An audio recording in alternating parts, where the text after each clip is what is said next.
¿Cómo están? Bienvenidos a mi canal Adentisteando. Mi nombre es Elizabeth Castro y soy estudiante de odontología. El día de hoy vamos a hablar de un tema, vamos a hablar acerca de bases y de liners. Entonces, sin más, vamos a iniciar. Vamos a hablar de unas pequeñas generalidades en el tema y son acerca del diagnóstico, acerca del recubrimiento pulpar indirecto y acerca de recubrimiento pulpar directo. ¿Cuáles son las diferencias entre ellos dos? Aparte de esto, tengo que mencionarles la diferencia entre la base y entre un liner. La base, principalmente, lo que cambia es el grosor. El grosor es de mayor a 0.5 milímetros hasta 1.5 milímetros. Aparte de esto, es un aislante químico y es un aislante térmico. El liner, por su parte, tiene un grosor mucho menor y es de 0.5 milímetros máximo, y este tiene unas propiedades que son aislante eléctrico y aislante químico. Hablemos un poco acerca del diagnóstico. Primero que todo, cuando llega nuestro paciente por consulta, tenemos que realizar una muy buena anamnesis, preguntar al paciente qué es lo que tiene, cuál es su principal motivo de consulta. Si su motivo de consulta es una odontalgia, es decir, un dolor dental, preguntar primero que todo desde hace cuánto tiempo está presentando el dolor, qué son las Lo primero que debemos de preguntar es desde hace cuánto tiempo ha iniciado el dolor y cuáles son las causas o cuáles son las cosas o alimentos que lo están desencadenando. También tenemos que realizar una evaluación dental bastante profunda. Podemos utilizar muchas ayudas como la percusión o la palpación. Vamos a utilizar el código ITAS para poder mirar cómo están las caries, en qué superficies se encuentran. Podemos evaluar también si el estado es activo o no. Es muy importante realizar un test de sensibilidad que nos va a ayudar si esa pulpa aún está viva, si está necrótica. Nos va a dar unas indicaciones también muy importantes. Y muy importante tener una muy buena radiografía. Luego de haber hecho un repaso por todo esto, tenemos que tener en cuenta que para poder realizar algún tipo de tratamiento que sea conservador, que queremos realizar o colocar un recubrimiento pulpar, ya sea directo o indirecto, tenemos que tener en cuenta que este tipo de tratamiento solamente va a poderse realizar cuando exista una pulpitis reversible. Jamás podemos pensar en realizar este tipo de tratamiento si ya hay una experiencia o si ya ha existido un dolor espontáneo. Como pueden observar, lo principal que va a cambiar es cuando hay una exposición pulpar y cuando no hay una exposición pulpar. En el recubrimiento pulpar indirecto, siempre va a estar la situación de que no hay exposición pulpar. Tenemos una cavidad bastante profunda, puede existir dentina que está bastante reblandecida, pero no existe una exposición pulpar clara. En cambio, cuando vamos a realizar un recubrimiento pulpar directo, en estos casos la pulpa ha sido expuesta accidentalmente. Cuando nosotros realizamos nuestra cavidad, cuando estamos retirando la dentina reblandecida y observamos que hay una pulpa, que hay un fondo rosado o que está sangrando, que es un puntito de sangre, en ese momento podemos hablar de que hay una exposición pulpar que ha sido accidental, porque la fresa pasó mucho más allá de lo que tenía que pasar, pero no ha sido una exposición pulpar a causa de la caries o por el gran tamaño que tenga la caries. Tenemos que tener en cuenta o podemos observar que en ninguno de los dos casos pues hay una existencia de dolor espontáneo. En los dos casos vamos a ver que hay una respuesta a los estímulos térmicos y a los estímulos táctiles. Es decir, que tiene una respuesta al frío principalmente. Con todo esto, en resumen, ¿qué queremos realizar con una protección dentinopulpar? Lo principal y lo que nosotros buscamos cuando queremos hacer un recubrimiento pulpar, ya sea directo o indirecto, es la formación de un puente dentinario por una sensibilidad postoperatoria, que son bastante comunes cuando realizamos este tipo de restauraciones, cuando la cavidad ha sido o resultó ser muy grande o muy amplia. Entonces podemos observar en esta imagen cuando los túbulos están mucho más cerca a la superficie del esmalte. Estos túbulos dentinarios son bastante pequeños. En este punto nosotros tenemos la seguridad de que podemos utilizar adhesivos sin ningún problema, pero la situación cambia cuando ya nosotros nos encontramos mucho más cerca a la pulpa.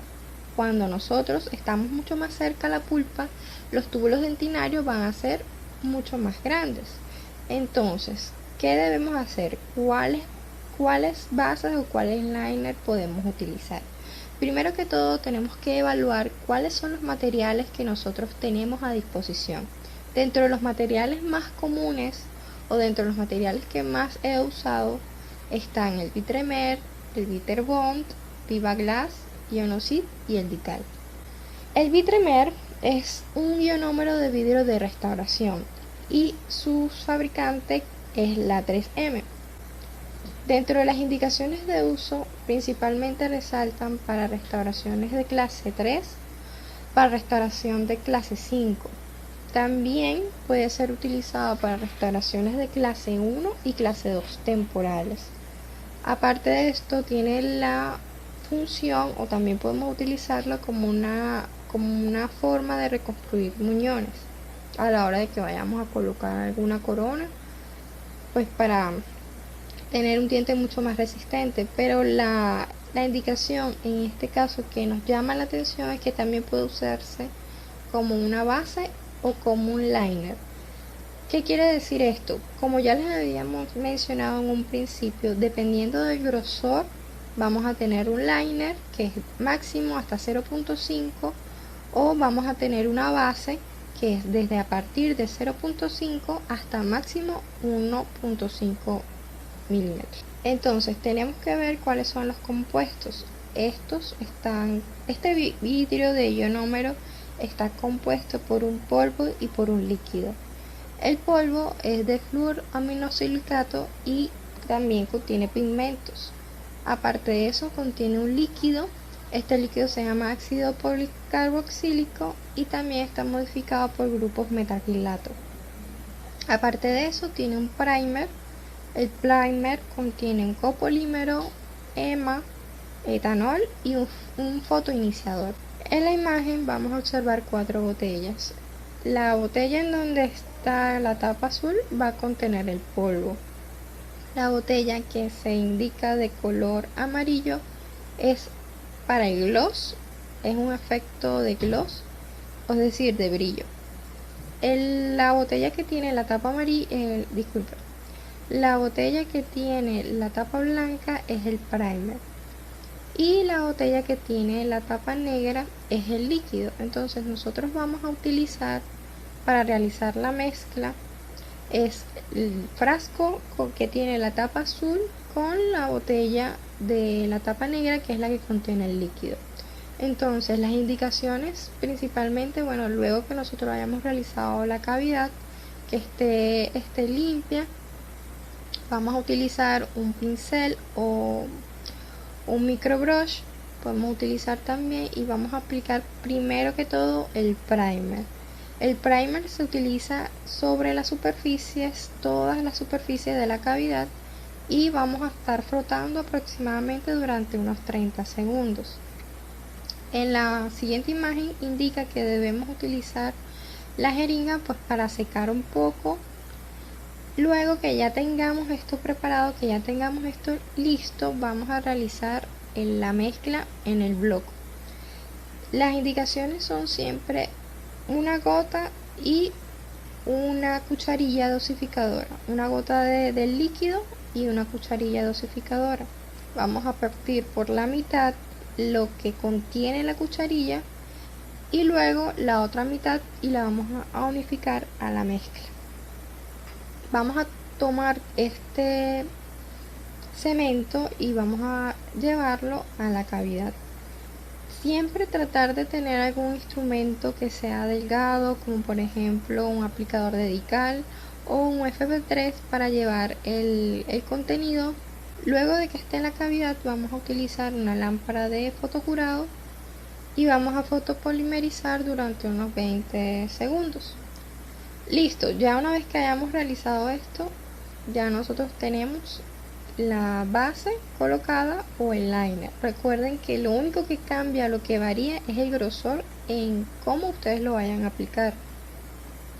Aparte de esto, tenemos que tener en cuenta de que debemos evitar las paredes cuando vayamos a espaciar el producto dentro de la cavidad. Y también, si vamos a realizar una restauración, vamos a utilizar el método de adhesión que nosotros prefiramos o decidamos utilizar. Ahora hablemos de Vitrebond. Vitrebond también es de la marca comercial de la 3M. Este sí especifica claramente que es un ionómero de vidrio para base o para liner. Dentro de su indicación de uso, siempre se van a usar debajo de las restauraciones, ya sea una resina, ya sea una amalgama, o sea cerámica o alguna incrustación metálica. En los componentes tenemos el polvo y el líquido. El polvo va a ser también un fluoroaminosilicato y el líquido va a ser ácido polialquenoico. En este Vitrebond tiene dos presentaciones. En la primera presentación nosotros observamos un clicker en donde va a ir de un lado va a ir el contenido de color amarillo y del otro lado está el contenido de color blanco. Los dos son como pastosos y se debe realizar el espatulado de la forma más rápida posible. En la imagen ellos nos indican que debe ser máximo de 10 segundos y lo vamos a llevar a la cavidad. Ahí ellos indican que el máximo de grosor debería ser de 1.5 milímetros. Pero nuevamente les recuerdo que todo esto depende de cómo lo vayan a utilizar ustedes. Si es un liner, máximo será 0.5, es decir, una capa muy delgada en el fondo de la cavidad. O si quieren colocar una base, ya puede ser un poco más mayor grosor, agregan más cantidad de producto. En la segunda presentación el manejo es prácticamente igual al anterior. La única diferencia está en que ya no tenemos 4 botellas sino únicamente 2. Nada más vamos a tener polvo y el líquido. En este caso nosotros no utilizamos un primer. En el Vivaglass vamos a tener las mismas indicaciones de uso. Son bases cavitarias que pueden ser utilizadas debajo de una amalgama, de una resina, de restauraciones metálicas. Pero ellos remarcan muy claramente que está contraindicado una pulpa expuesta. ¿Qué quiere decir esto? Que nosotros nada más podemos utilizar los ionómeros de vidrio en caso de pacientes adultos cuando queremos realizar un recubrimiento pulpar indirecto. Nunca jamás deberíamos utilizarlo como un recubrimiento pulpar directo y más adelante vamos a ver por qué. Ellos especifican dentro de sus indicaciones, dentro de su manual, de que si es necesario podemos utilizar hidróxido de calcio cuando sea necesario. Dentro de su composición tenemos el polvo y el líquido.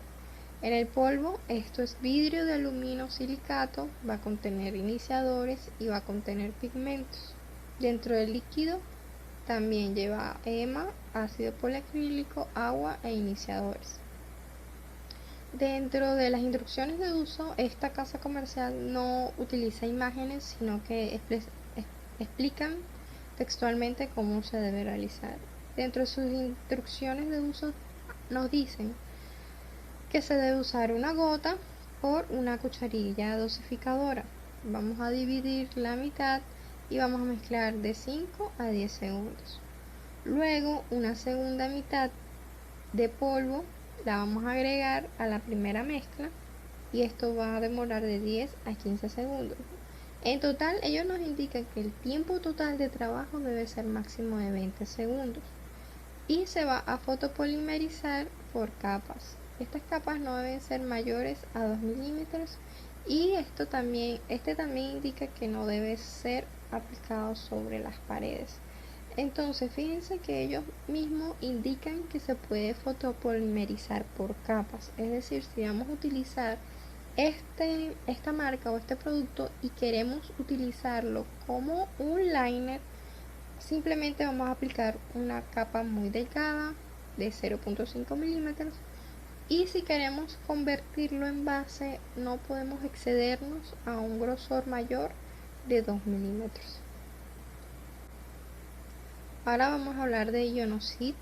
También ellos indican que son base y liner, pero específicamente ellos indican que este es solamente para una base cavitaria que sea para resina. No mencionan que pueda ser utilizado para amalgama, no mencionan que pueda ser utilizado para otro tipo de material como incrustaciones metálicas o incrustaciones de ningún tipo, simplemente para utilizarlo con resina. Dentro de su composición tenemos vidrio ionomérico en una matriz de ácidos oligocarbónicos y policarbónicos y también resina fotopolimerizable.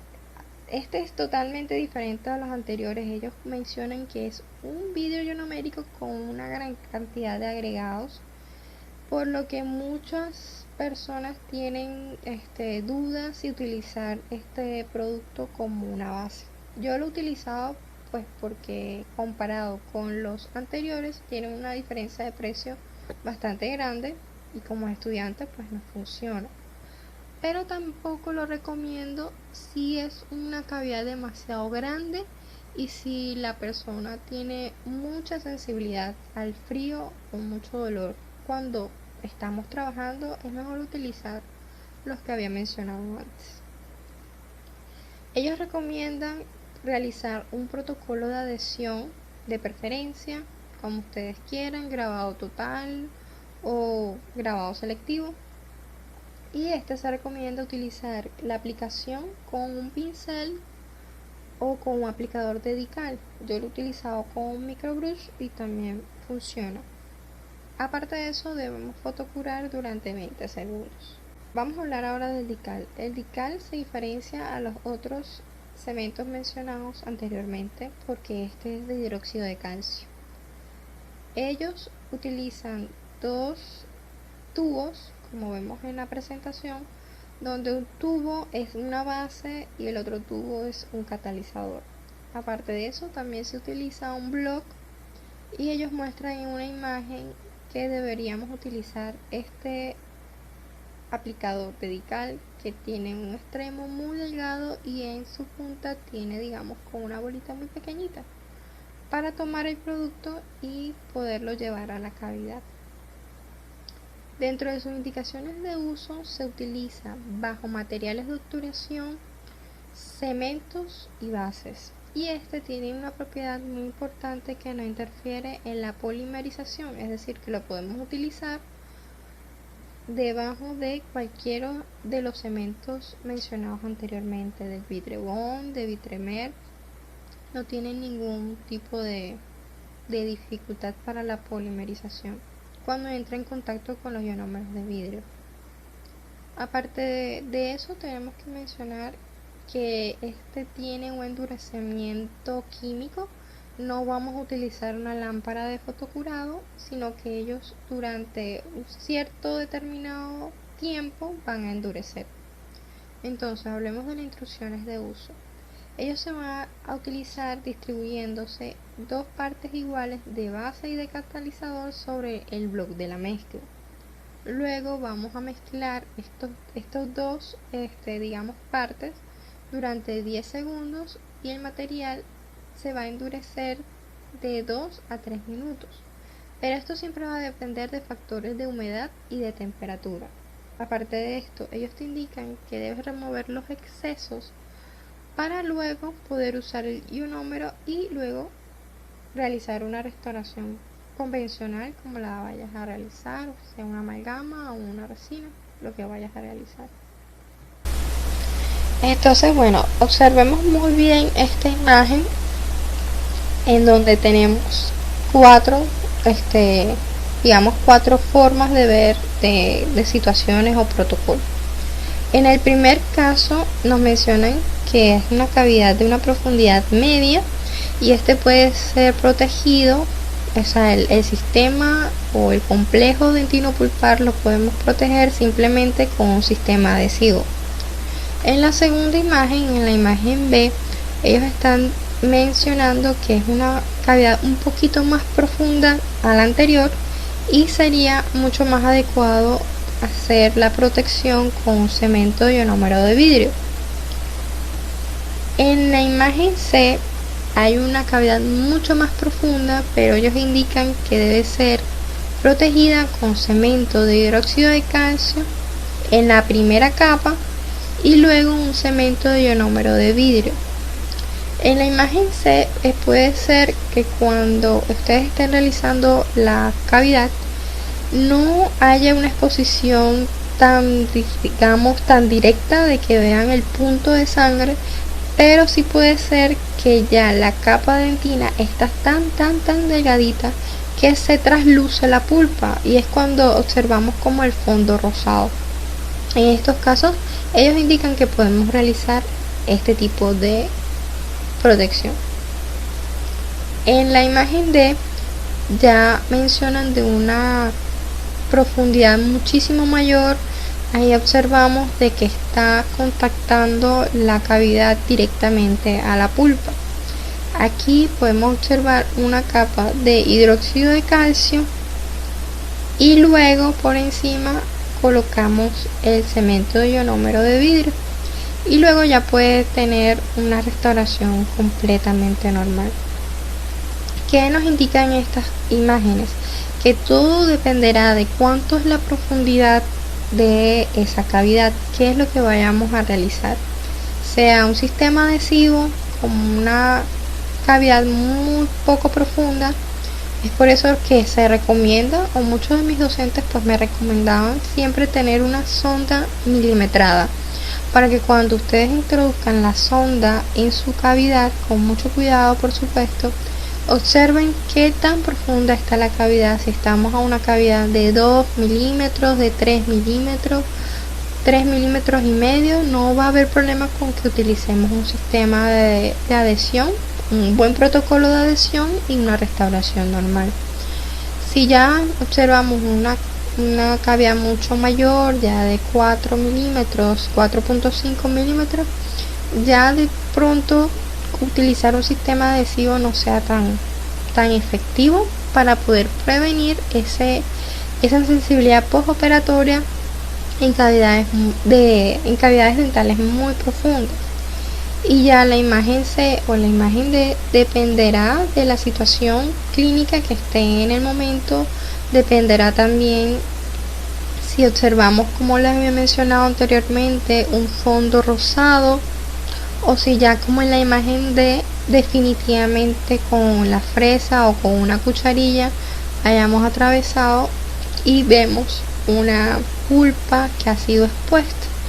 Hay que también recordar la calidad del sangrado y cómo va a ser ese sangrado, si el sangrado se detiene, observar si el sangrado es de color rojo intenso, si el sangrado trae consigo un mal olor, ya si de verdad vemos que hay un mal olor o vemos que está la característica de que el color de sangre no es un rojo intenso, sino más bien como un rojo, digamos, tirando a café, ya definitivamente no estamos ante la presencia de una pulpitis reversible, ya estamos ante la presencia de una pulpitis irreversible, porque ya la pulpa no se pudo reparar y pues porque se necrosó esa zona de la pulpa. Muy bien, muchachos, chicos, esto ha sido todo. Si tienen alguna pregunta o si quieren agregar algo más, pueden realizarlo a través de los comentarios. Suscríbanse a mi canal y estaré muy atenta a todas sus dudas acerca de este tema. Entonces nos vemos en un próximo video. Adiós.